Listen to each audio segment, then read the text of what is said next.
on stories and I'm like, holy crap. Like, I'm really glad I found out this way, not firsthand, because I would be in prison. It's Tuesday, the 3rd of February. Some of us are out working, some of us are at work, some of us are sitting in the shady spot of a weird listing at the end of Aver Road. And may I offer a correction? It's not Tuesday. It is Purple Shirt Tuesday. It is Purple Shirt Tuesday. I can't say that because there's only one person wearing a purple shirt on here, and it's Liz. So what are your celebrations leaning to, right? What are we going to do with it all? What's happening right now in the marketplace that we can turn to a win for our business, for our structure, for our goals? Buyer activity's picking up. Is it, right? Anyone else feeling that? Yeah. Which is kind of like I'm scrambling right now Why Why? so? because we know who the new Fed chair is, but that Right. person wants to be aggressive with rate cuts. Rate cuts happen means more buyers come into the market, but at the same time, housing prices go up. So trying to get we're going to get into that period, and I assume by spring of multiple offers on a single property, and I'm trying to have to negotiate that. But where you want to be is on the listing side of that. Um, so I'm scrambling to prepare for that.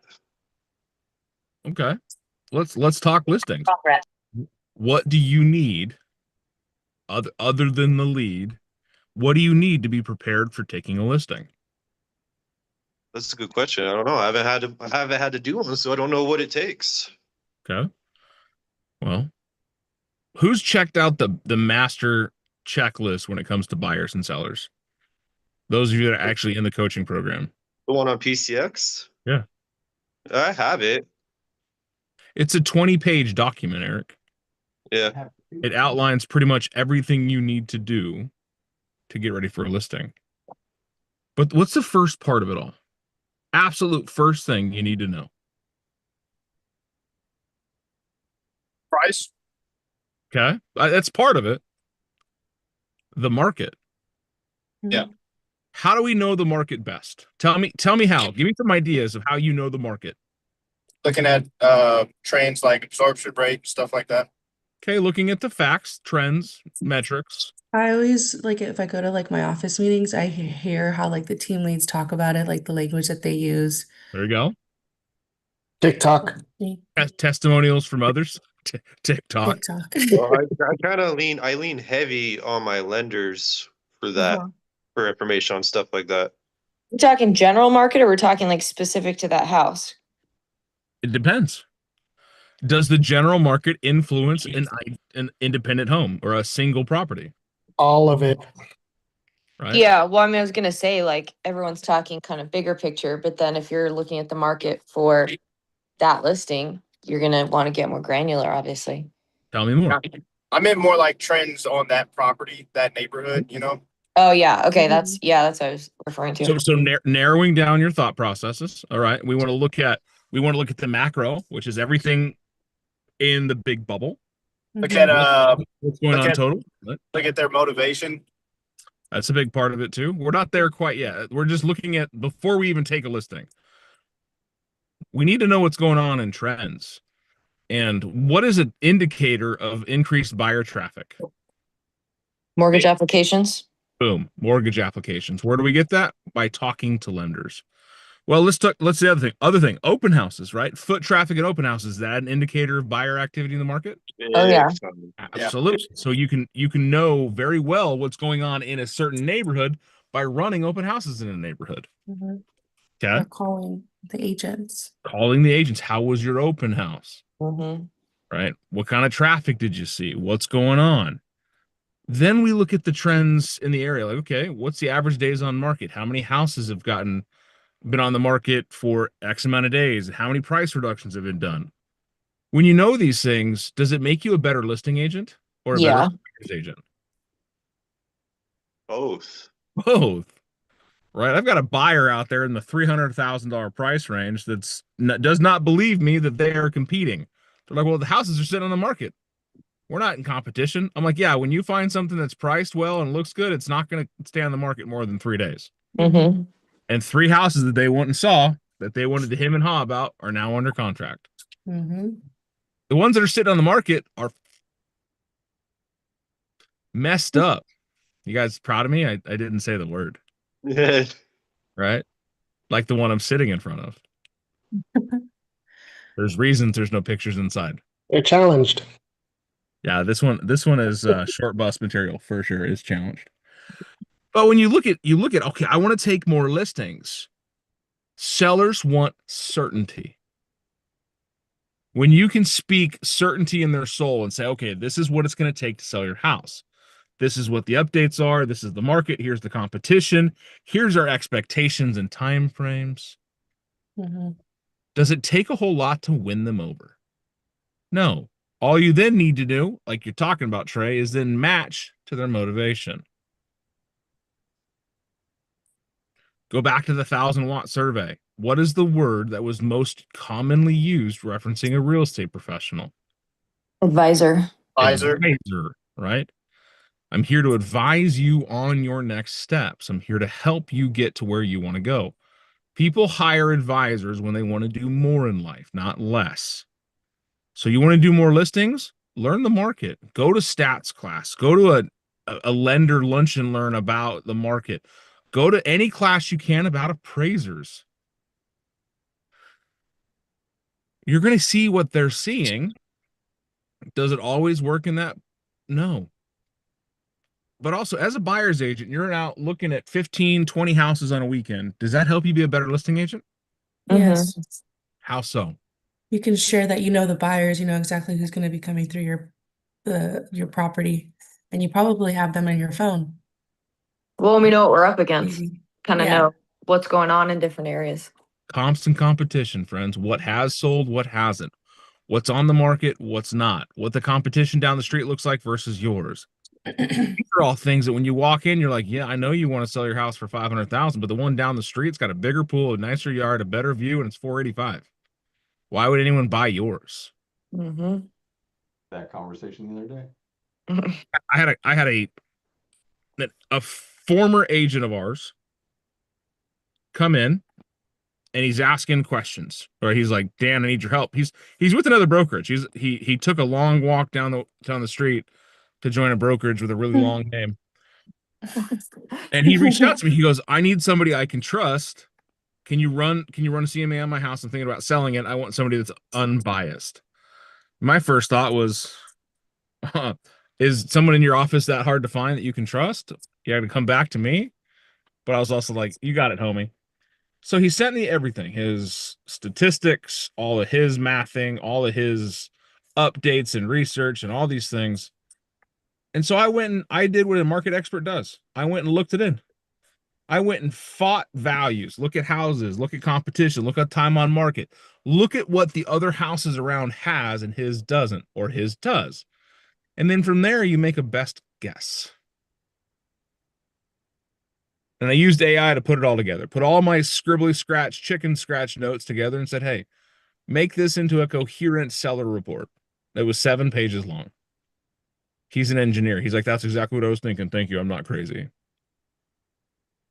But I was sitting there yesterday and I was thinking to myself, okay, how many of us, when we're looking at what a house should sell for, just run comps? What has sold in the neighborhood? That's not the entire picture. As a listing professional, your job is to advise the sellers on what the best options are. Can you do that if you don't know the market? Nope. No. Look at the neighborhoods next door. Look at the neighborhoods down the street. A lot of people, and this is very evident about inventory on market, forget that new builds exist. So if you're selling a house that's phase 1 of a new build master community, and they're currently building phase 3, your price is going to be affected. Why is that? Everyone's the new. Yeah, why would I buy your dusty 3-year-old house when I can go buy a brand new one at a better interest rate? Well, here's why. We've upgraded the garage. We put in a tankless water heater. We have paid off solar. We finished the backyard, put in a pool, did the landscaping, changed the tile out in the office, and we made sure that the house is more efficient than it was when it was first built. Oh. If we can't speak to why, then we're not doing our job as a market expert. You want to be a better listing agent? Know the market better. Know what's the trending, what's the statistics, how many days on market is average. Plus, when you're a buyer's agent and you've been doing all this research as a listing side, you can say, hey, this house has been on the market for 115 days. It's due for a price change. So if you guys really like it, we can put an offer in that's a little bit lower than the list price, because I feel like they're going to be making a 5% reduction anyways based on the other houses in the area. And no average concessions. Like if every house in the neighborhood sells underpriced or even on, but they've got concessions. It's a huge part of it. If I told you, like, here's the thing, you're shopping for a new Toyota wagon, and I told you go to Toyota and get the best deal, and you go to one Toyota store and you work out the best deal, and then Mike goes to another Toyota store and works out the best deal, and then Serena goes to a Toyota store and works out the best deal, and the three of you come back together, who has the best deal? But now I say, hey, Aaron, go look at those three best deals. What's Aaron going to go with? Probably the lowest of the three, because three different people already negotiated those deals. We already know what the dealership is willing to do. And you just have to go, okay, you bought yours for $5,000 off. Mike got $6,000 off. Serena, you got $3,800 off in a Coke.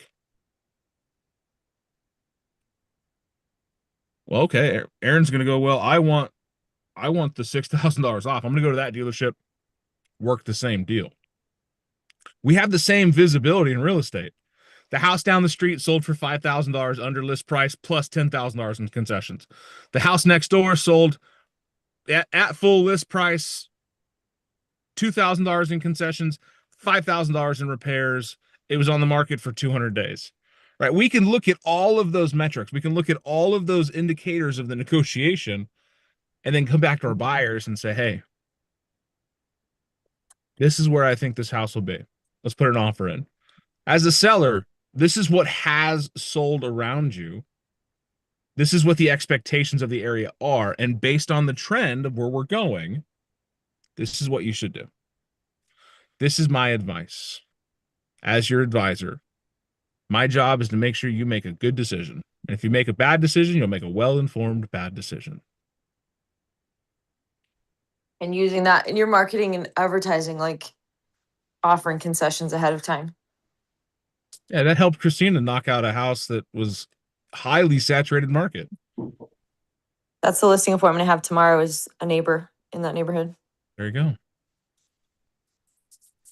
I want to create a strategy to be able to leverage these two pieces of business to get more, particularly listings. Christina, where did you get that? Was it through your open house or like follow up, or what did you do? It was one of my sellers. It was the neighbor. He lives across the street from one of the ones that I sold. It was the first one I sold there. So this was like a couple months ago that we closed that one. But I just was super, super visible in that neighborhood, like the whole time. I did open houses almost every single weekend. So I've had my signs out. And that neighborhood is one where I was out in the driveway during open houses, where I set up like my table out front with my coffee maker, ran my extension cord out there, and was like just chatting with the neighbors, handing out cards, giving out coffees and donuts one day. What did I say to you yesterday, Christina, around visibility? Uh, It was towards the Lennar guy. So something about visibility beats something every time. remember this, guys. Visibility trumps ability. When they see Mew, if they see more of you, they'll trust you more. So how do you leverage two pieces of business to get more? Like Christina just said, become the most visible thing there. Open houses, signs, banners, postcards, mailers, door knocking. Yeah, like if you want that neighborhood, because think about what's the average, Dan, that it takes a person to like see something or have contact with something. Yeah. So if they're seeing you at multiple open houses, you send a mailer to them. So they're seeing you in print. You're going and knocking on doors. So they're getting a face to face with you. You've got your sign out front. You know what I mean? It's like hit that from every angle you can so that they're like, well, obviously we need to work with this person because she freaking runs a neighborhood. Obviously, she's a badass. Obviously, Abby. her sign is great. Took her forever. She did. That's what they think when they look at it, Fabi. They're like, oh, wow, that a lot of work went into that. Yeah. Is it a I Michael? do. I have planned to come down to Tucson to attend one of your open houses, Christina. Actually, we have a new guy starting in our team here shortly. We're talking about open houses, and you were the prime example. Who, for who? His name's Max. He's going to be starting next week, I believe. Well, Let's we do better it. on this call. Huh? Right. We better see him on this call. Oh, you will. You Well, will. I'll be out this weekend. I need to put a calendar out. I'll do that today. I'm gonna put a sticky note. I'll make a Well, this calendar. weekend is my daughter's first birthday, so I Aw, am doing fun. it. Mhm. Super fun. Hey guys, guess what today is? Your birthday? Anniversary. Happy Anniversary. anniversary. Yay. My birthday's in November. I'm a Scorpio. You should How know. many years? Tres años. Tres? Tres años. Oh, Wow, that seems like a lot longer. I know. Everyone says that. It really does. We've been together forever, but 3 years. took me 7 years to convince her to get married again. It'd be like that. The fortune is in the follow-up, my friends. All right. More listings, more exposure. More listings, more confidence to the market. More listings, more preparation around doing listing stuff. Period. One of the things that I know to be true is when you're prepared for something, odds of it happening increase tenfold. Mhm. Yeah. When you are ready for listings, when you're ready for negotiations, when you're ready for phone calls, they tend to go in your favor. When you're scrambling and scratching and not doing anything and you just sit back and hope and want, no. So take a time, read through the master checklist, get comfortable with what's happening. Go on a listing appointment with somebody around you. Go have a conversation with a seller. Go practice your presentation on your loved ones and then your neighbors. And then you'll find yourself practicing your listing agreement to a point of, you know what? I'm going to have some listing appointments now. Hell, some of you don't even know how to open the shackle on a lockbox. You know who you are. Oh. Fix it. I think my 8:30 just showed up early. I hate when they're early. I'm like, guys, I have 6 more minutes on this call. Go away. Story of my life. So, They should be on this call. no, I'm also going to be gone for. wrap it up. My morning call. I'll be done in 6 minutes. Thanks, guys. So, I'm also going to be so gone I for thought 2 it was an weeks. agent. no, not an agent. It's the buyer. The truck costs more than this entire property. Where are you going for 2 weeks, Fabi? I'm going to Japan with my family. So Oh that trip is yeah, coming that's up. fun. Japan's So awesome. yeah, so I'm wanting to put things in place before I leave, obviously, and have a person on, boots on the ground, but that makes me a little nervous. Well, here, just make a friend in the office you can lean on. Hey, I you're mean, right. Jenny, I'll take a Savvy. vacation. Gabby, Yes. do you ever see Joanne? Yeah, Oh. less now, but she's you too know. cool. She's too cool for us now. yeah, she's too cool for me. Yeah, I know. Yeah, I can Joanne, ask somebody. yeah, Joanne. Gracie's on this call. There you go. We know Gracie's a killer. Yeah, I was gonna Luxury. say if you need any help, I would be happy to help you. You could just Okay. send me a text. I'd be I happy will. to give any like showings or anything like that you need. We just need to get more of the La Jolla office in here to help out, so you guys can build more depth. And I would trust someone else that hangs out in the same environments I do, because Mhm. you have the same conversations, the same expectations. Mhm. I would say every one of you that show up consistently have created within you a brotherhood, a sisterhood, because you're learning the same things and you're learning in parallel. You're not learning stagnant. Every day you listen, you learn, you put into action, you get better. Without that, you're not doing anything. One of the best things you can do for your development is to push yourself into environments that you don't understand. Like Eric, I don't understand how to do listings. Okay, let's push you in there. And how you do it, you learn, you read, you listen, you go on appointments, you do everything you possibly can to create that exposure, because without it, you'll never learn. One of the things I can tell you in my career is that the first listing I ever did was super uncomfortable. The second wasn't at all. The first time I wrote a contract took me 3.5 hours. The second time took me 15 minutes. This business is it's exponential growth. I don't know what I'm doing, and then all of a sudden, okay, I'm an expert, or I feel like an expert because it's easy. Just follow the pattern. So go through the documents, read them, fill them out by yourselves. Every one of you should have the ability to fill out documents by yourselves as if you were the seller or the buyer, and read them and understand them, because when you know how to fill them out, you know how to explain them, you know how to have a conversation, you have created some exposure. Now it's not blind, it's not scary, it's not unknown. I've read the purchase contract hundreds of times. There are agents out there that have sold hundreds of houses that have never read it once, and it shows. I've read the listing contract hundreds of times. That's why when you guys come to me and say, well, this guy wants to give the house away to his sister, I'm like, haha, no, we get paid. Sure do. I'm all about it. But that's just because I put myself in a position to know. Now, I'm also in a very rare position as being your coach as well as a broker, that I get everyone else's fires also. So we get exposure to the learning on what crazy things are happening in the market without us being in the middle of the crazy. Although Eric has brought us some very salty adventures lately. You're welcome. So let's talk more about listings, because Eric's right.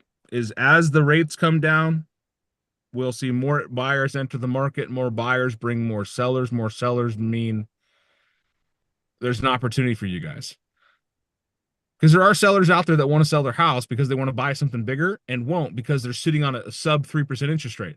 But if interest rates drop into the 4%, that's a whole lot easier to move someone from a 2.99 to 4.5 than it is going from 2.99 to 7.5. Would you agree? Yeah. So when we learn to do more listings, we'll take more of them, that we control the market. Our signs in the ground, our mailers in the mailboxes, our open houses being ran. One of my favorite things is when agents go, oh, I've seen your sign. Oh, I've seen your this, I've seen your that. You're everywhere. You're right. We are. Our signs are everywhere. Exposure, exposure, exposure. All right. Any other thoughts, questions, comments, concerns before I kick you guys out of here this morning? Love this conversation. It was really insightful. Good. Well, it's on the YouTube if you want to go back and revisit. I'm going to. I'm Yeah, actually going thank to you, share guys. it with our new team member so he can hear it too. Get him on the call. You find value in this morning call, invite others to be a part of it. Right, guys? This is how I grow the world.